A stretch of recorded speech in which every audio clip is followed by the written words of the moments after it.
What up, everyone? Big Kev back in the building. Today we've got exactly how good was Ronaldinho. Don't forget to like and subscribe. Let's check it out.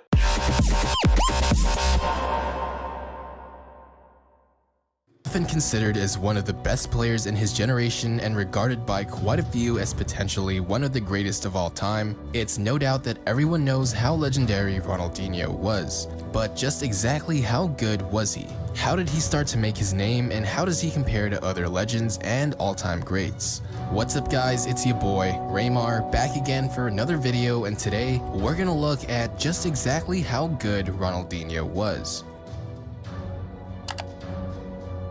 Even before Ronaldinho was born, the game of football was already in his blood. His father was a former professional football player, his brother was a current professional football player, and even his uncles and grandfathers played the game. That being said, however, they weren't your typical professional players, as they played for small clubs and small leagues and it didn't get paid that much. Interesting fact is that Ronaldinho's real name is actually Ronaldo de Assis Moreira. When he was 8 years old, Inho was added to his first name, ultimately giving him the nickname Ronaldinho, which meant small, because he was one of the tiniest kids in his youth club. This name stuck with him throughout his career because once he would join the Brazilian men's national team, there would already be a Ronaldo, and since he was younger, the name would stick and become very well known in time. However, even at the age of 8, his talent was already much more advanced. His touch, dribble, and control was years beyond the other kids. This was because as long as he could walk, Ronaldinho was already getting used to dribbling, as he would play beach football and indoor futsal before even playing on an actual football pitch for an organized match. Ooh, I like that no-look pass. That was pretty sweet. He first really got noticed at the age of 13 after a 23-0 victory against a local football team where 23-0? That's the running of the score up. he scored all 23 goals by himself. You know, That's pretty crazy. it's like when you play FIFA My Player in easy mode, because my goodness, that must have been absolutely embarrassing for the other team. Ronaldinho would make his professional senior debut under Grêmio in the Brazilian Serie A, scoring 23 goals in 48 matches only at the age of 18 in 1998. The next year, he would be called up for his very first international match in the 1999 Copa America, where Brazil would go on to win. Then just a week later, he would go play for Brazil in the 1999 Confederation of 19 is still pretty impressive. Yeah, he came out the gate pretty hard. He was good from the get-go. Surprisingly, the very first European team to ever approach Ronaldinho just happened to be Arsenal in 2001. However, the move never happened because Ronaldinho couldn't get hold of a work permit due to some rule about being a non-European and not playing enough international matches. So sorry, Arsenal fans, you guys could have seen a young Ronaldinho playing with Thierry Henry and Dennis Bergkamp, but hey, maybe in an alternate universe they did. In reality though, the first European team to secure Ronaldinho's signature was PSG in 2001. He would sign a ridiculously low 5-year, €5 million deal. Honestly, I have no idea how they were able to sign him for such a low fee, especially when you see young players these days getting paid ridiculous amounts and they're not even that great. But that's probably because he was right before those players started getting paid, even when they weren't nearly as good. You see that nowadays in sports like the NBA, where, lower mid guys get these huge amounts that superstars were barely making, just 10 years previously. It's kind of crazy. Even with the NFL, you'll see quarterbacks now, averaging $30 to $40 million, and those aren't even the good ones. that's inflation for you. At first, Ronaldinho spent a few months on the bench before he would slowly but surely start being included in the starting lineup. It would be after the winter break in his first year with PSG that he would really start getting more recognition.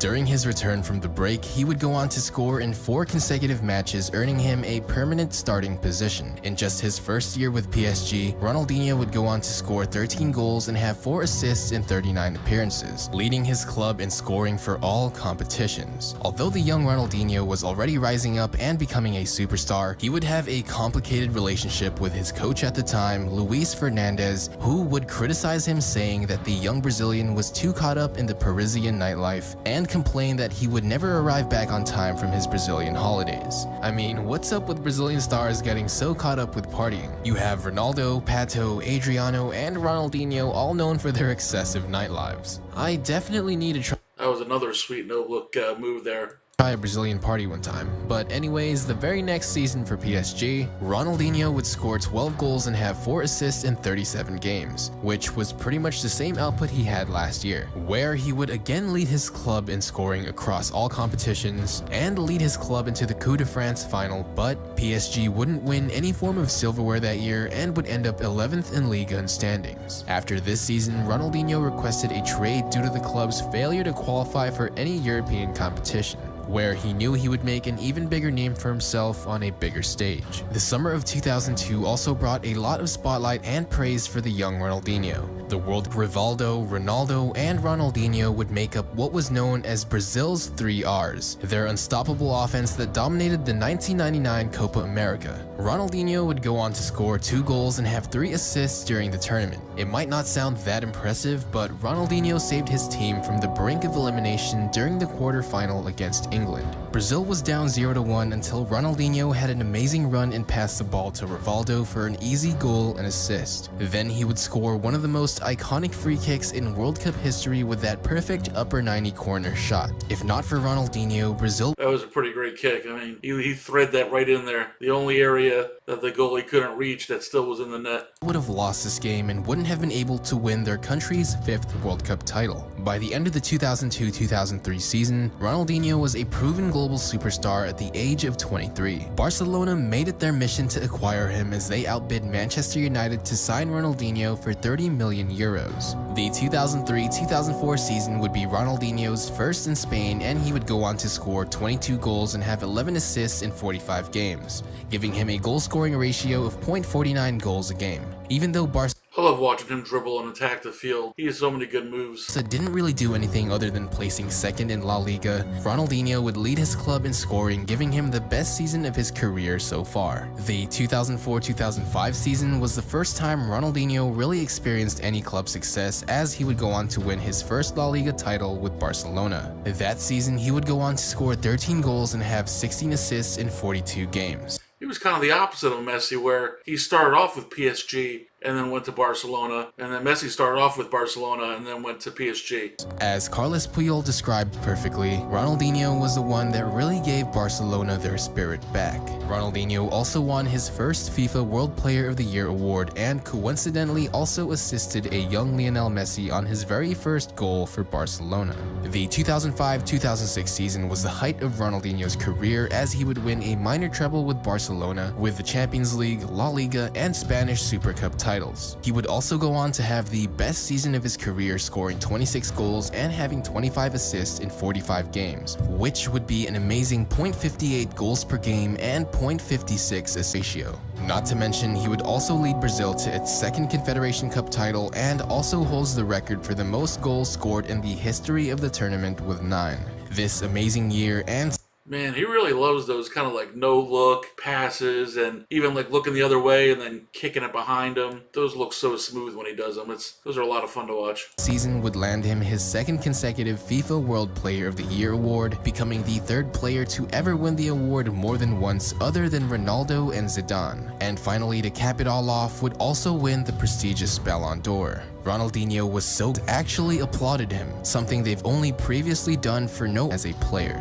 Yeah, that's pretty crazy. That's not something you see every day from an opposing fan base. I believe that the 2006-2007 season would really be the last time we would see Ronaldinho in any amazing form. He would go on to score 24 goals and have 14 assists in 49 appearances, in which he would once again lead Barcelona in scoring across all competitions. However, Barcelona pretty much got cucked for the La Liga, UEFA Super Cup, and Club World Cup titles, as they would finish in 2nd place for all 3. Like I said, that was the last time we'd really see a prime Ronaldinho.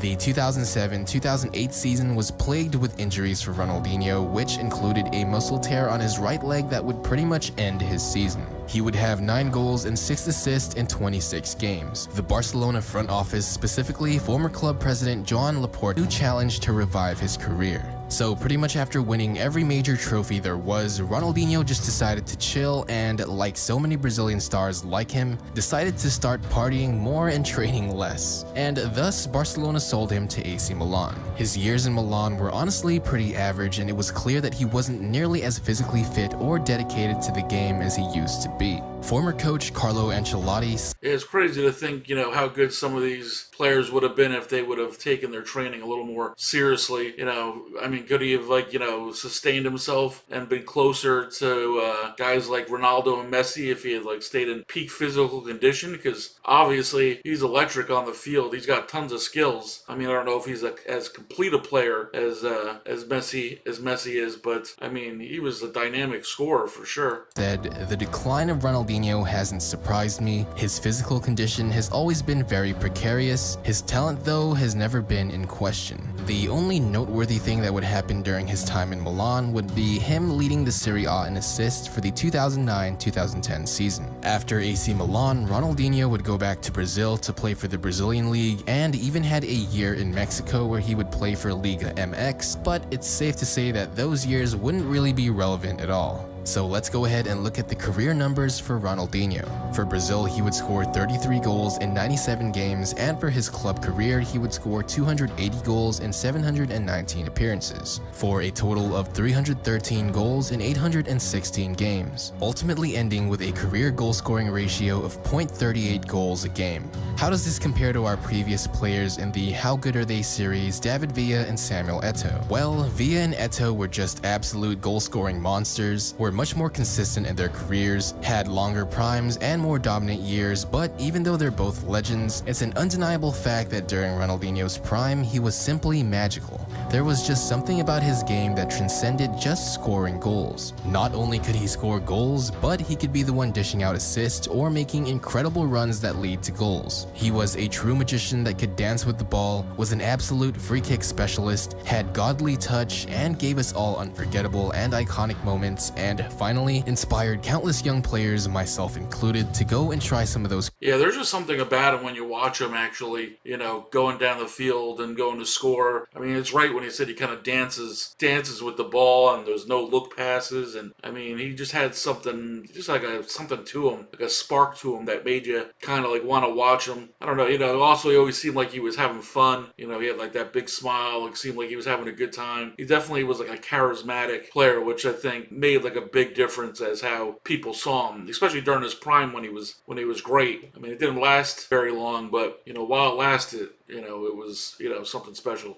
Crazy and flashy moves. Not to mention, Ronaldinho is an absolute icon for the game of football, and to this day, although he is retired, still goes out and tours the world as a global ambassador for the sport. Also, you just can't hate the guy. He's always smiling and seems like he'd be really cool to hang around. For crying out loud, he was the cover of FIFA for 4 different years, which is absolutely insane. That's pretty crazy, actually.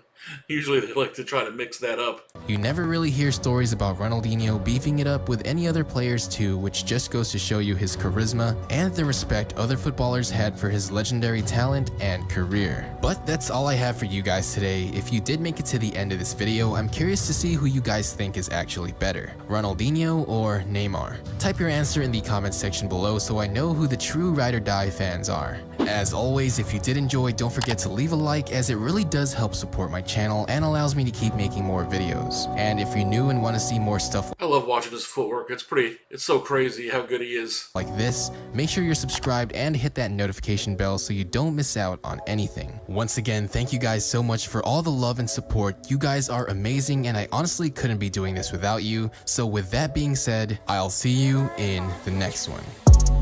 Yeah, that was a good one. I definitely like these exactly how good you are kind of videos where you kind of break down a player's career. I only knew, a little bit about Ronaldinho from the one video that I reacted to him on so far. And that was basically just more along the lines of his highlights and just showing his crazy kind of array of skills that he has. So I didn't actually get to see where he started off and, how he did with each of the squads and, how long that reign among the Elite Four before falling off. I had heard that, someone had mentioned to me that he only lasted for, a few years. His prime only lasted for a few years because he was a big partier. That happens to a lot of players, unfortunately, I'll definitely have to check out more of his videos in the future. Have a good one.